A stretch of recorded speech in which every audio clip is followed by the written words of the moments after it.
ପାଞ୍ଚ ମିନିଟ୍ରେ 10 କୋଟିର ଗହଣା ଲୁଟ୍ କରିଥିଲେ ରାଜା ସାହାଣୀ ଗ୍ୟାଙ୍ଗର 5 ଡକାୟତ। ରିମାଣ୍ଡ ବେଳେ ମହୀଶୂର ପୁଲିସ ଆଗରେ କହିଲା ମୋଷ୍ଟ ୱାଣ୍ଟେଡ୍ ରାଜା ସାହାଣୀ। ନ୍ୟୁଜ୍ 7କୁ ହୁନସୁର ଡିଏସ୍ପିଙ୍କ ସୂଚନା। ଆସନ୍ତା 15ରେ ରାଜାକୁ କଟକରେ ହାଜର କରାଇବ ମହୀଶୂର ପୁଲିସ।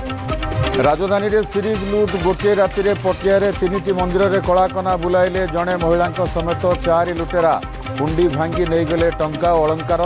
ସିସିଟିଭି ଆଧାରରେ ପୁଲିସର ଛାନଭିନ୍।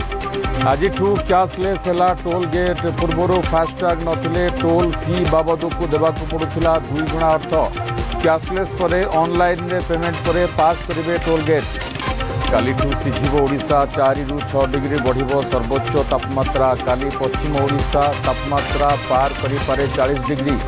11ରୁ 16 ତାରିଖ ଯାଏ ଗରମ ଗୁଳୁଗୁଳି ପାଇଁ ଉପକୂଳ ଜିଲ୍ଲାକୁ ୟେଲୋ ଆଲର୍ଟ। ଆସନ୍ତା 24 ଘଣ୍ଟାରେ କାଳବୈଶାଖୀ ନେଇ 11 ଜିଲ୍ଲାକୁ ଆଲର୍ଟ।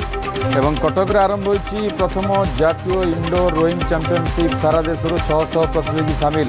ପ୍ରଥମ ଦିନରେ ଓଡ଼ିଶା ମହିଳା ଦଳକୁ 3ଟି ଗୋଲ୍ଡ ମେଡାଲ। ଆସନ୍ତାକାଲି ସରିବ ଚାମ୍ପିଅନସିପ୍।